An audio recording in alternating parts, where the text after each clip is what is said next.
12 ज्योतिर्लिंग में एक बेलपत्र भी घर से लेकर गए हो, और वो बेलपत्र अगर आपने 12 ज्योतिर्लिंग को भी समर्पित करी है, तो मेरे शंकर ने ये नहीं कहा कि ये पुरानी है, क्योंकि अखंड अजर और अमर है। ये मेरी की अखंडता है। वो बेलपत्र कोई साधारण नहीं। जैसे सिर पर लगा हुआ त्रिपुंड का भस्म कभी एक्सपायर नहीं होता, उसी तरह शिव की बेलपत्र कभी एक्सपायर नहीं होता। एक्सपायर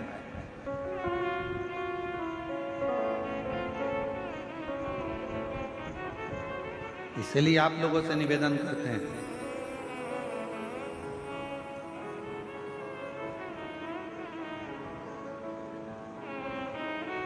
दवाई एक्सपायर हो उसके पहले उसको खा लेना चाहिए, और तुम एक्सपायर हो उससे पहले श्री शिवाय नमस्तुभ्यं गा लेना चाहिए। मरने के पहले भगवान का नाम गा लो। मृत्यु के पर्यंत परिवार वाले बैठकर कहेंगे शांति के लिए 2 मिनट का मौन धारण करो। सारे ऑफिसर होन भी लाइन से खड़े होंगे, 2 मिनट का मौन धारण करो। क्या होगा 2 मिनट का मौन धारण करने से? क्या आत्मा को शांति मिल जाएगी? नहीं, 2 मिनट का मौन धारण करने से आपको शांति मिल रही है, आत्मा को नहीं। शांति कब मिलती है? जब जीते जी 2 मिनट का मौन रखकर श्री शिवाय नमस्तुभ्यं कह लेता, पंचाक्षर मंत्र जप लेता, षडाक्षर मंत्र जप लेता, तो शांति मिलती। उस समय पर वो शांति का अनुभव नहीं कर पाएगा।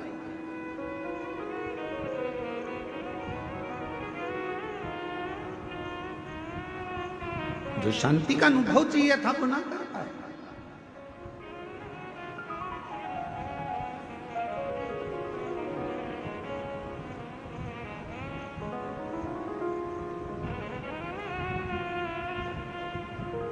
कभी प्रयास करना, बहुत ज्यादा टेंशन हो, डिप्रेशन में हो, ऐसा लग रहा है कि मेरा तो सिर फटे जा रहा है चिंता के कारण, शिव मंदिर में जाना, शंकर जी को 1 लोटा जल चढ़ाकर जो जल बहकर निकले उस जल में 3 उंगलियां भिंगाना और अपने मस्तक पर एकदम स्थिर होकर वो 3 उंगलियां अपने मस्तक पर तेजी से लगा लेना और दबा लेना, और मंत्र का स्मरण भीतर के भीतर ओम नाद करिएगा।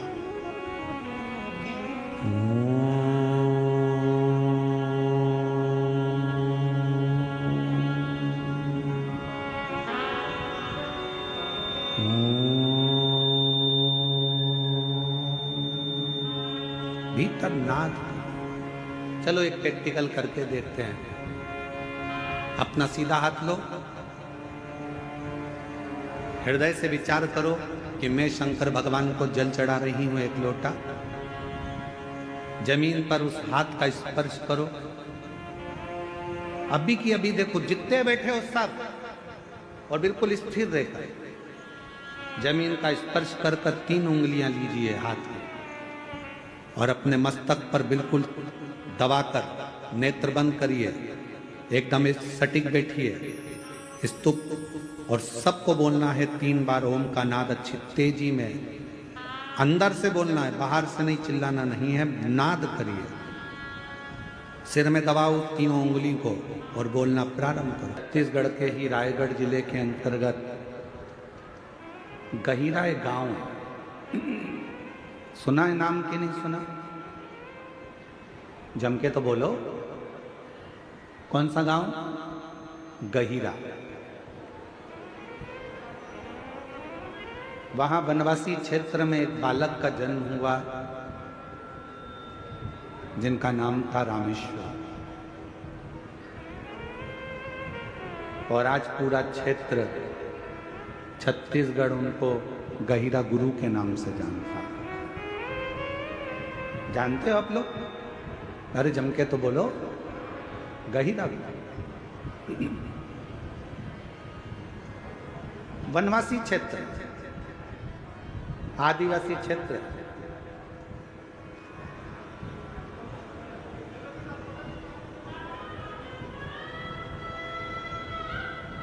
जब गहिरा गुरु का जन्म हुआ, रामेश्वर का उस बालक का नाम था रामेश्वर।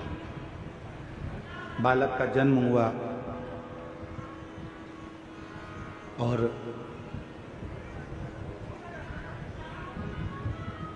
गहिरा गुरु जब छोटे थे, बाल्यावस्था थी, बचपन था, एकांत में एक पेड़ के नीचे बैठ जाते थे।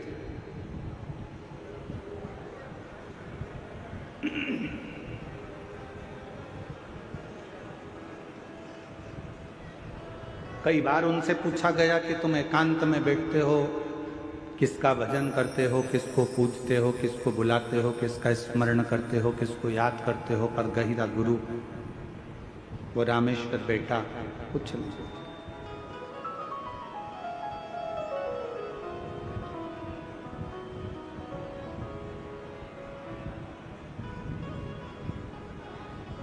एक दिन पिताजी ने सूचना कराई गांव के व्यक्ति से कि मेरा बेटा रामेश्वर नहीं दिख रहा।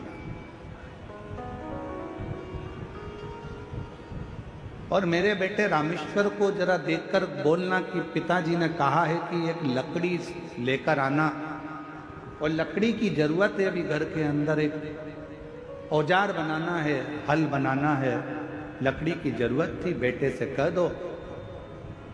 बालक रामेश्वर बैठा। गांव का एक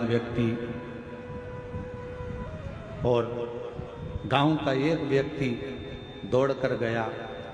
पेड़ की छांव में वो बालक बैठा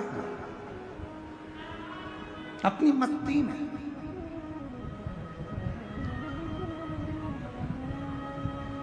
अपनी अलमस्ती में बैठा हुआ, और गांव का व्यक्ति दौड़ कर गया और जाकर कहा, अरे रामेश्वर, ओए रामेश्वर। छोटे बालक को आवाज लगाई, आवाज लगाकर कहा कि तुम्हारे पिताजी ने लकड़ी मंगवाई है। बस साधना कर रहे थे, किसी को नहीं मालूम था कि किसकी साधना करते थे।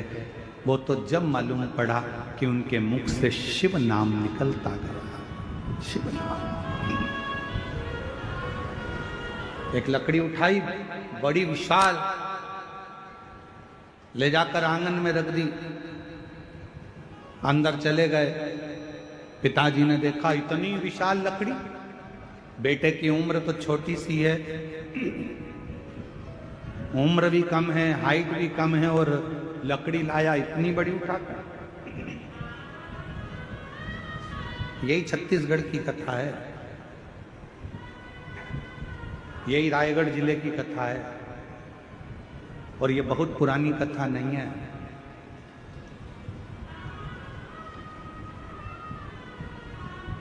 अभी की, ज्यादा पुरानी नहीं है, अभी की।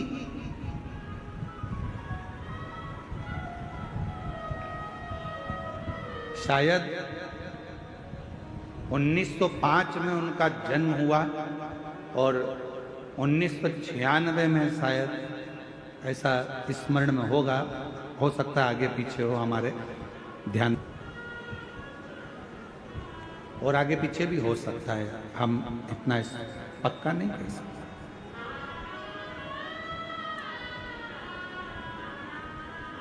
कहते हैं कि बालक जिस लकड़ी को लाकर रखा था, पूरे गांव के लोगों ने उस लकड़ी को उठाना चाहा, तो भी वो लकड़ी उठी नहीं, और बालक की उम्र मात्र 7 वर्ष की थी जिस लकड़ी के टुकड़े को वो लेकर। अब पिता को चिंता व्यापी, मेरे बेटे में ऐसा क्या है कि मेरा बेटा एक लकड़ी को उठा कर ले आया और पूरे गांव के लोगों से वो लकड़ी नहीं उठ रही है। चिंता व्यापने लगी उनको, चिंता लगने लगी। हुआ क्या, जब एकांत में बेटा बैठता था, तब समझ में आया कि यह बेटा कोई साधारण नहीं था, भगवान शंकर का कोई अंश स्वरूप, शिव का भजन करने वाला प्रकट। आज भी वहां पर गहिरा गुरु के नाम से ही उनको जाना जाए। आज भी आप कभी रायगढ़ के आसपास के कोई लोग बैठे हों और वहाँ गहिरा गांव के अंतर्गत अगर कभी गए हो तो उनको गहिरा गुरु के नाम से जाना, जानते हो आप लोग आज भी।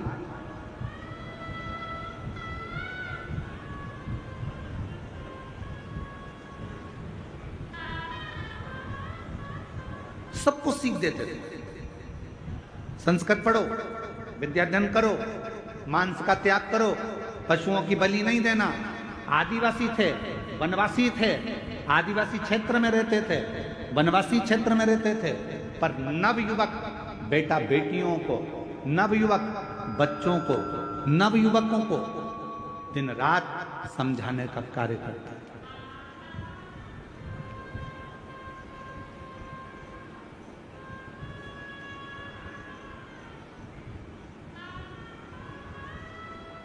प्रत्येक को समझाना, प्रत्येक को उपदेश देना, ये उनका काम था। और महाराज,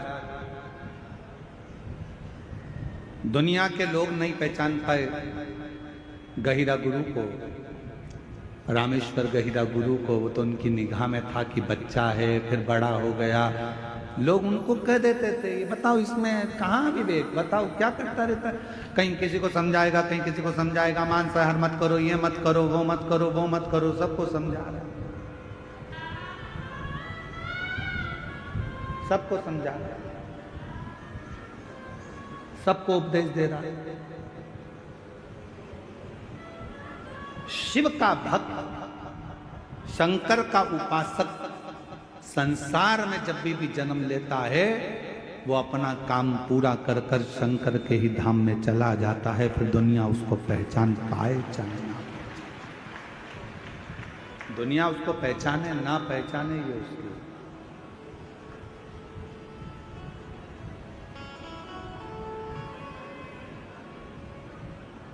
एक शिव का भक्त जब पृथ्वी पर आता है तो शिव महापुराण की कथा कहती है कि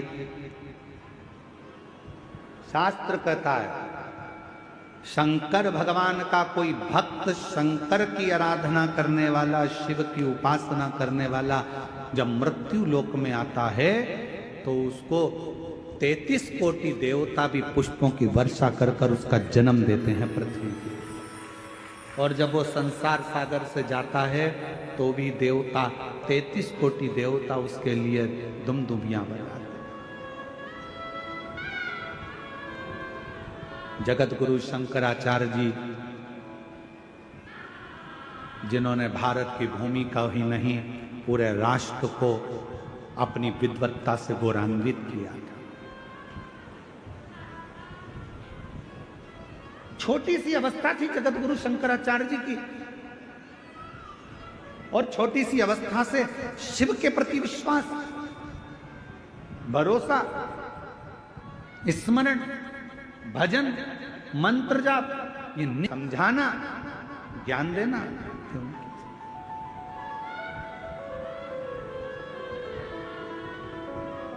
और उन्हीं जगत गुरु शंकराचार्य जी ने जो ये भारत को जगत गुरु के नाम से जो प्रसिद्धि मिली थी, भारत को जो विश्व गुरु के नाम से जो प्रसिद्धि मिली थी, वो भारत देश के ही जगत गुरु शंकराचार्य जी के कारण प्राप्त हो गई। पर जब तक पृथ्वी पर रहे जगत गुरु शंकराचार्य जी, जब तक पूरी पृथ्वी पर भ्रमण करते रहे, कहीं काशी गए तो उनसे उपदेश किए गए, कहीं कहीं पहुंचे तो उनसे उपदेश किए गए। विद्वान लोग उनसे जब देखो जब उपदेश करने के लिए, प्रश्न करने के लिए, नीचा दिखाने के लिए, अपशब्द बोलने के लिए तैयार रहते थे। पर जगत गुरु शंकराचार्य अपनी मस्ती में, शंकर की मस्ती में मस्त रहते, शिव की आराधना। और आज भी वो जगत गुरु शंकराचार्य जी की 4 पीठ, जिस पे 4 भारत के गौरव जगत गुरु शंकराचार्य चारों पीठ पर बैठे हुए हैं, वो भी हमारे मार्गदर्शक हैं, वो भी हमारे भारत की भूमि को गौरवान्वित करते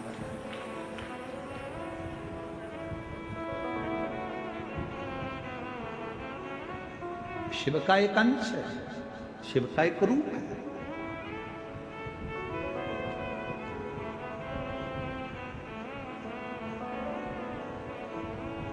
एक विश्वास के बल पर परमात्मा की प्राप्ति हो सकती।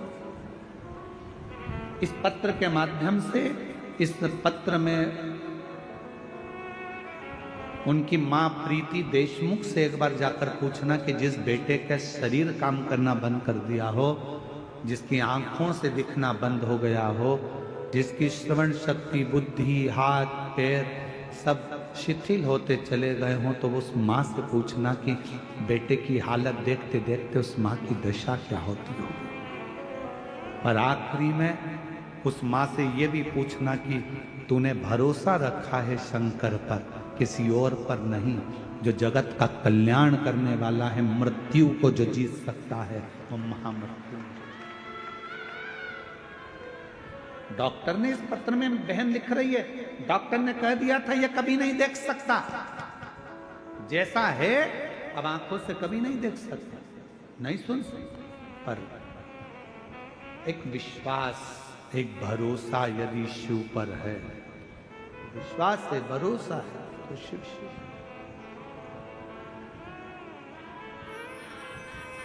आप किसके भरोसे पर आए हो यहाँ कथा सुनने के लिए? सियोर वाले महाराज के भरोसे पर मत आना। आपको सियोर वाले से कोई मतलब होना भी नहीं चाहिए। सियोर वाले कुबेरेश्वर बाबा से मतलब रखो, पर सियोर वाले पंडित प्रदीप मिश्रा से मतलब मत। आपका जुड़ाव होना चाहिए शंकर से। जगत गुरु शंकराचार्य जी ने अपने से नहीं जोड़ा लोगों को, जगत गुरु शंकराचार्य जी ने शंकर से जोड़ा दुनिया के।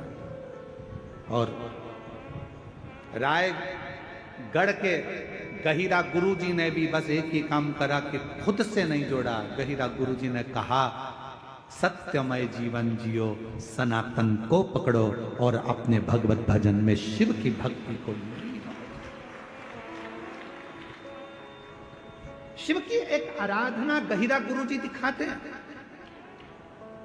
कहते थे गहिरा गुरु जी जिस व्यक्ति के सामने पहुंचते थे, वो व्यक्ति अपना गलत कर्म करना छोड़ देता। एक बार मालूम पड़ा गहिरा गुरु जी को अवस्था हो गई युवानी की। किसी ने कहा कि पास के गांव में बहुत लोग उत्पात मचाते हैं, वहां पर सुना है कि कोई भूत रहता है, कोई प्रेत रहता है, कोई पलित रहता है। गहिरा गुरु जी ने कहा भूत भी होता है? हाँ। तो गहिरा गुरु जी ने मन में विचार करा, अगर भूत होता है तो भूतनाथ भी होता। कई लोग हमारे पास आकर कहते हैं हमारे पड़ोसी को हवा लग गई है। हमने कहा मोबाइल की हवा है कि कंप्यूटर की हवा है? हवा कौन सी लगी?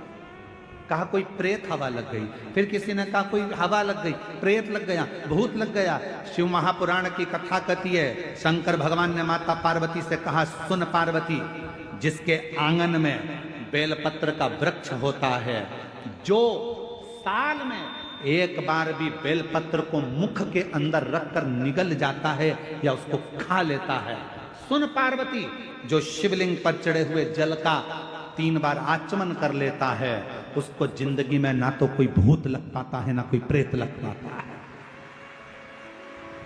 क्यों? तो कहा सारे भूत प्रेत भूतनाथ के अधीन है, और वो भूतनाथ कोई दूसरा नहीं, तेरा पति देवादित्य महादेव है। जब कई साल तक दुनिया के लोग कहते हैं भोजन पचा, निकल गया, भोजन पचा, ब्लड बन गया। शिव महापुराण की कथा कहती है बेल पत्र में, बेल के फल में वो अंश होता है। दुनिया में केवल एक ही फल ऐसा होता है जो पेड़ में लगा लगा पक भी जाता है, और अगर कोई नहीं तोड़ता तो वापस कच्चा भी हो जाता। वो दुनिया में एक ही फल है और वो बेल का फल है। बेल पत्र के वृक्ष में जो फल लगता है बेला, क्या बोलते हैं उधर पे? बेली बोलते हो ना। बेला का जो फल होता है उसको पेड़ में से मत तोड़ो, धीरे धीरे धीरे पका हुआ वापस कच्चा हो जाएगा, फिर अगले साल पक्का हो जाएगा, फिर कच्चा हो जाएगा। केवल दुनिया में एक ही वृक्ष है जिसका फल पकने के बाद वापस कच्चा हो जाता है।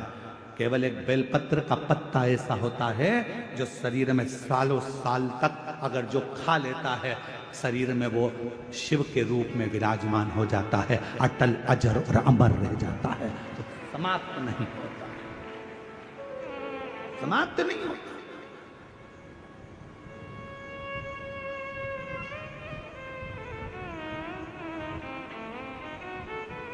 जैसे भस्म की कोई एक्सपायर डेट नहीं होती। होती है क्या? अर्जुन के तो बोलो। तुम्हारे घर में लकड़ी जलाई, तुमने भस्म तैयार करी, चूल्हा जलाया, कंडा जलाया, गोबरी जलाई, और तुमने जो राख तैयार करी, कोई तुमसे पूछे राख कब एक्सपायर होगी? राख की, भभूति की, भस्म की कोई एक्सपायर डेट नहीं होती।